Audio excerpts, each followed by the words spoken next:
Para o que você está fazendo, para tudo que você está fazendo. Agora você vai acompanhar comigo um dos principais assuntos do dia. Ricardo Vilches, por gentileza, ao vivo aqui no estúdio.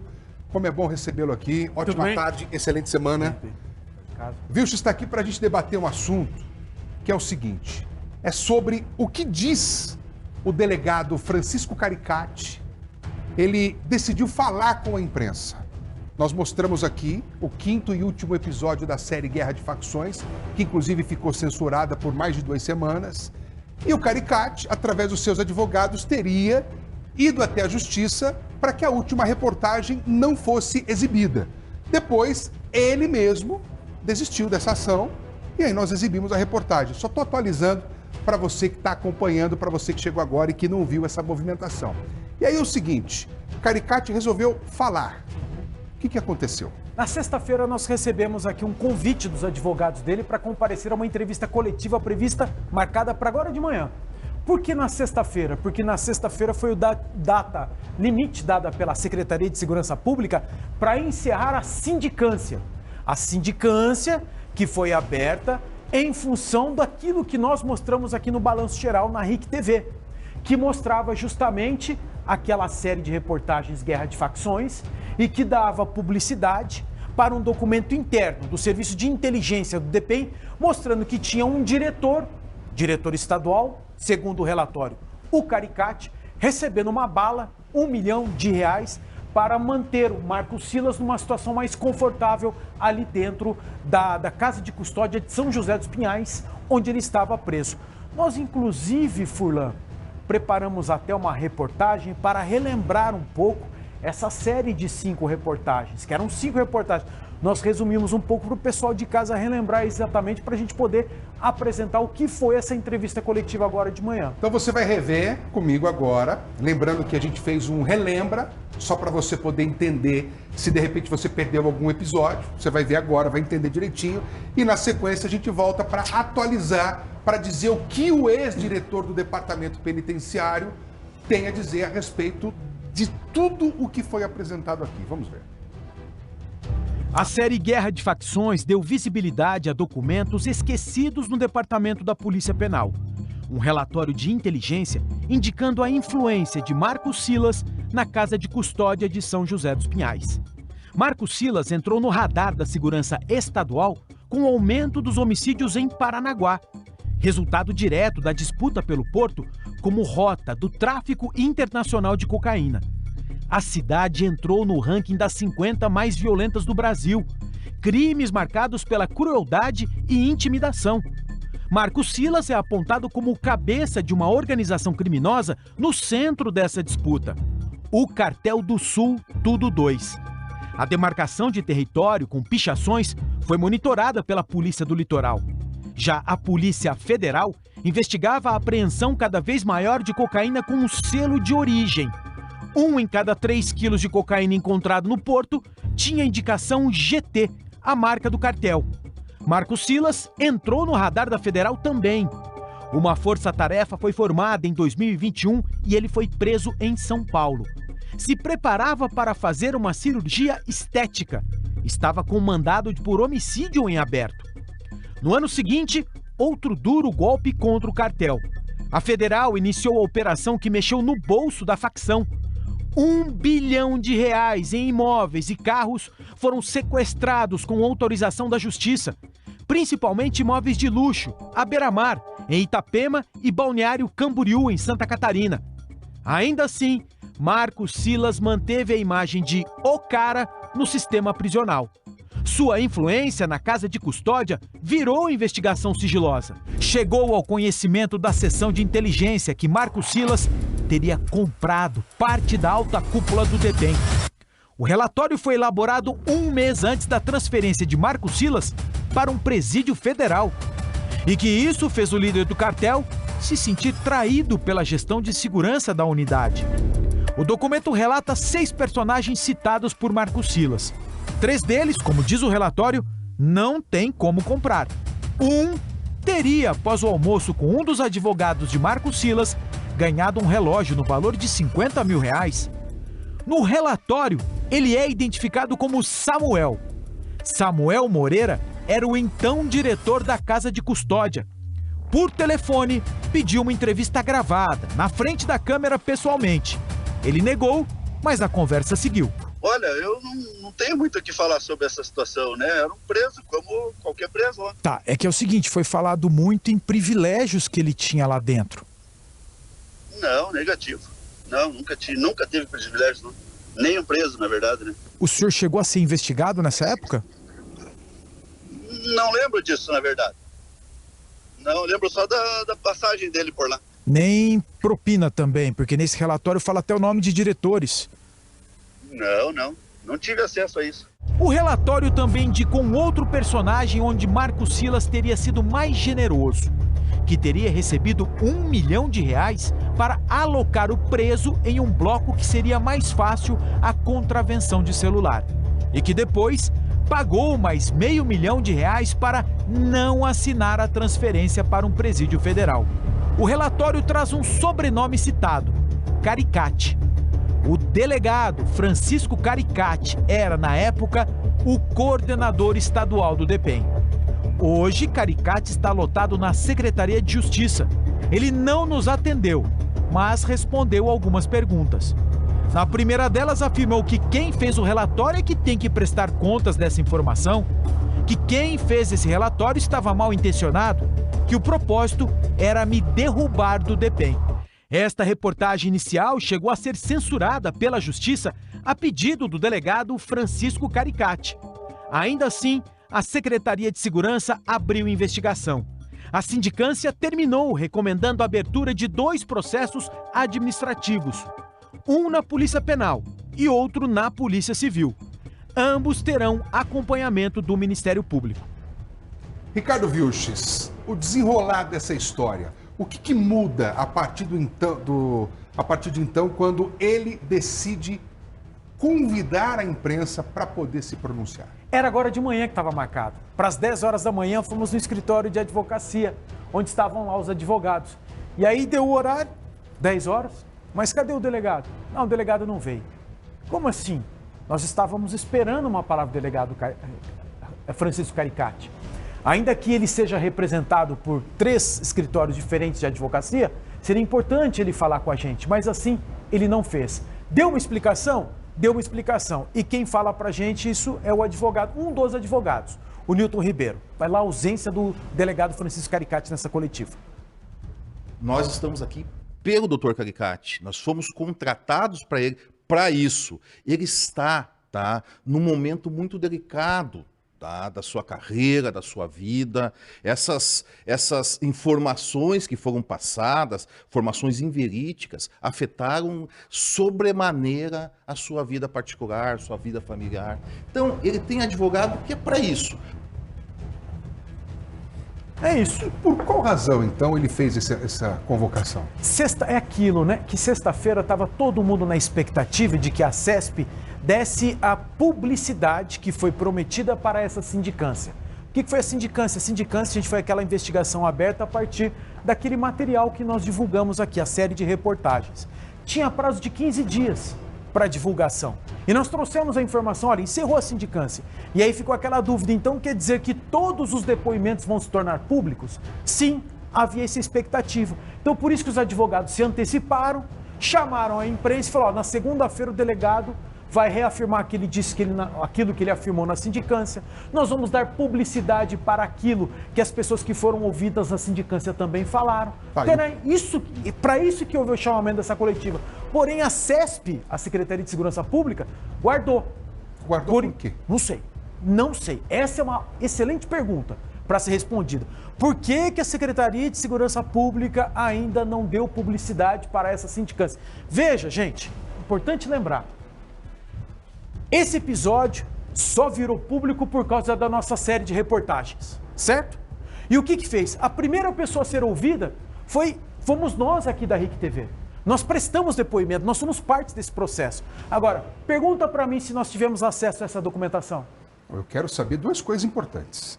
Primeiro, a justificativa real dessa convocação, de chamar a gente para ir até o escritório e o não comparecimento. Desistiu? Ou só iria falar mediante a divulgação desse relatório?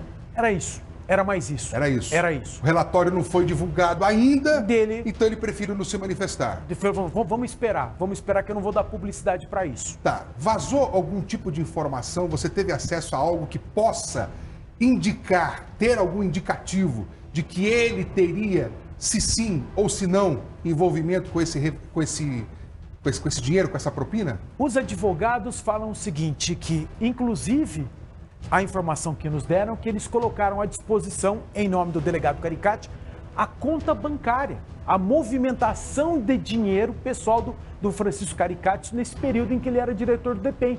O que é uma informação excelente para livrar o delegado das acusações que aparecem naquele relatório. 1,5 milhão. Onde é que você vai guardar uma grana dessa? Como é que entra uma grana dessa? É interessante, porque se constrói patrimônio, qual é o patrimônio dele? Então, de qualquer forma, o Caricati colocou esses bens à disposição. Ah, é? Tá falando que eu enchi o bolso de dinheiro? Tá aqui, ó. Esse é o meu patrimônio.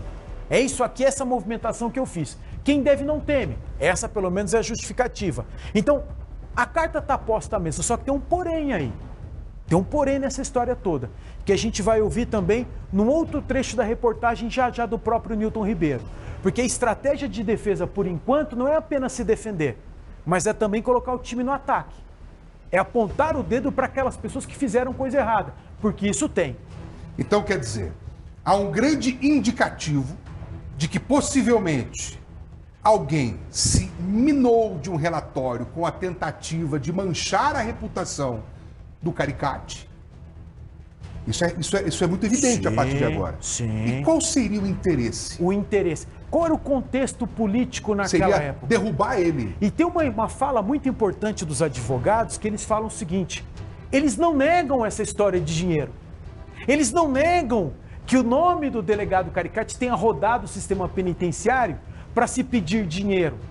Mas eles alegam o seguinte, que o nome do delegado Caricati, o nome do então diretor estadual do DEPEN foi usado para alguém pegar esse dinheiro do traficante. Então vamos lá, você está querendo dizer que... Eu não. Eu estou falando da defesa. A defesa, desculpa, então vou reformular a minha pergunta. Então a defesa quer dizer o seguinte, que foi feito, supostamente, alguém bateu palma lá na cela e disse o seguinte: o diretor do DEPEN pode trazer facilitações para a tua vida aqui, enquanto hóspede do nosso sistema prisional nada excelente, mas podemos tornar sua vida aqui mais prazerosa. Exatamente. Mas tem um custo. Isso. Qual é o custo? Isso. R$1,5 milhão.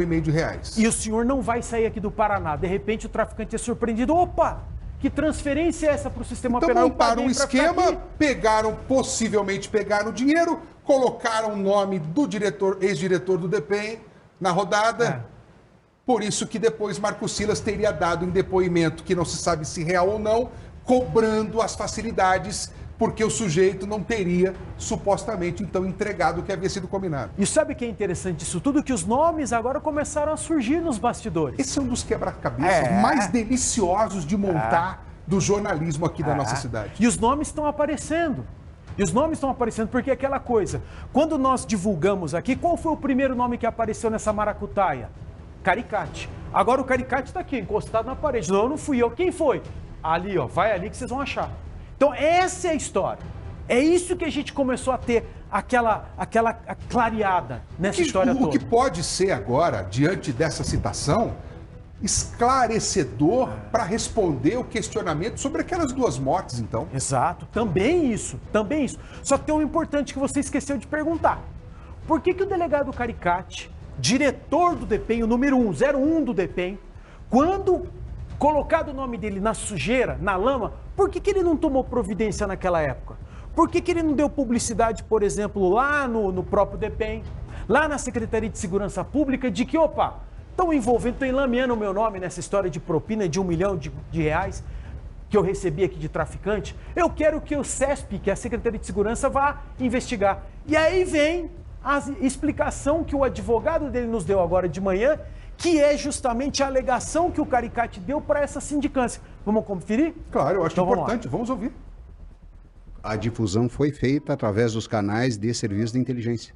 Como? Quais foram? O encaminhamento do relatório, o segundo relatório que você teve acesso, você tiveram acesso, ele foi encaminhado juntamente com o primeiro. Para quem? para o serviço de inteligência.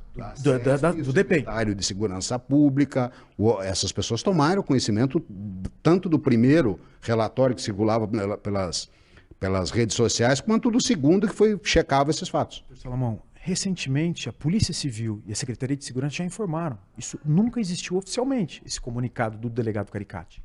Esse comunicado foi feito através do Serviço de Inteligência do DPEM, não pelo delegado Caricati. Foi informado a Corregedoria do DPEM e a Secretaria de Segurança. Se a Secretaria de Segurança não tomou nenhum encaminhamento junto ao Ministério Público, à Polícia Civil, o órgão que julgasse competente para examinar esse fato, não se pode imputar ao Caricati que isso não tenha sido feito. Bom, as alegações são essas. Está no sistema da Secretaria de Segurança Pública o pedido de providências formalizado pelo Caricati. Aí ele alega, a providência teria sido adotada pela Secretaria de Segurança Pública na época, o secretário na época, a diretoria da CESP na época. E isso não foi feito. E tem mais, que aparece no depoimento do Caricati, nessa sindicância aberta agora na CESP. Ele disse que participou de uma... Se atente para esse detalhe.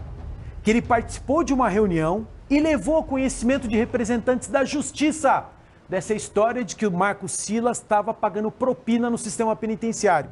E nessa reunião ele cita o nome de 3 autoridades judiciárias, que como eu não consegui ir atrás ainda, eu não vou citar o nome dessas pessoas, mas se trata de um juiz de direito, um desembargador e um representante da Defensoria Pública do Estado do Paraná. Quer dizer, são pessoas que possuem alta influência. Você está vendo como esse troço é grande?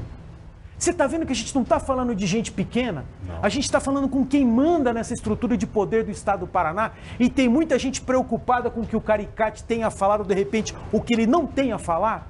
Você está vendo como tem gente importante com medo desse cara aqui, ó? Então fica muito evidente a razão pela qual nós não conseguimos autorização para entrevistar o Marcos Silas, que é um dos maiores traficantes apontado inicialmente no relatório como ele teria feito esse pagamento. Teria partido dele a negociação. Os advogados dele autorizaram a entrevista, mas a esfera maior não permitiu que o Ricardo Vilches se aproximasse para poder conversar com ele. E a história mais interessante ainda, porque nessa entrevista coletiva, os advogados do Caricati não negam que esse traficante de drogas, um criminoso reconhecido e que está cumprindo pena, tenha pago propina. Ninguém nega isso. Só que a discussão é a seguinte, pagou propina, mas para quem? Quem recebeu?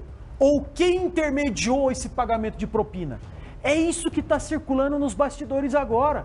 Porque eles sabem que se a CESP quiser, a sindicância terminou, agora são processos administrativos. Se os delegados desse processo administrativo decidiram ouvir esse cara aqui, esse cara pode falar, paguei 1 milhão. É uma pergunta pra que ele, acaba o jogo. Exato. O senhor pagou para quem? Pagou para quem?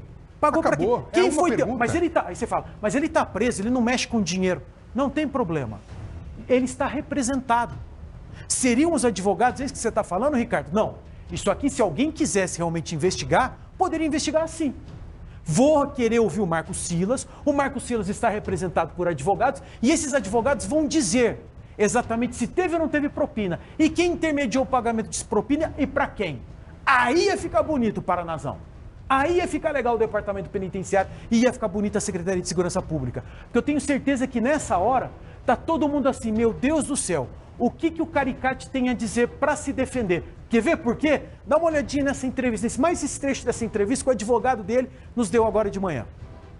O nome dele pode ter sido utilizado.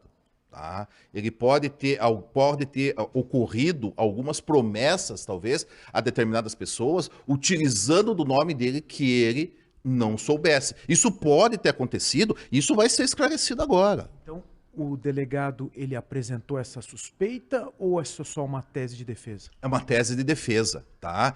Uma tese de defesa que está tomando robustez a cada dia. A cada dia, essa tese de defesa, ela está se aumentando, e isso eu tenho certeza que vai chegar a um fim que pode surpreender muita gente aí. Olha, eu acho que essa questão, essa narrativa de se tratar de uma tese de defesa, é óbvio. São pessoas entendedoras do direito. São pessoas que possuem um embasamento técnico-jurídico muito elevado, que certamente conseguem mediante, aliás, conseguem, né, porque são 3 advogados, mediante questionamentos, levantar muitas informações e também derrubar outros questionamentos. Isso é muito importante. Porque na sindicância a estratégia de defesa foi o seguinte: aquele relatório que eles chegaram a afirmar aqui, né? É um relatório que a RIC TV é apócrifo, que nós divulgamos o documento apócrifo.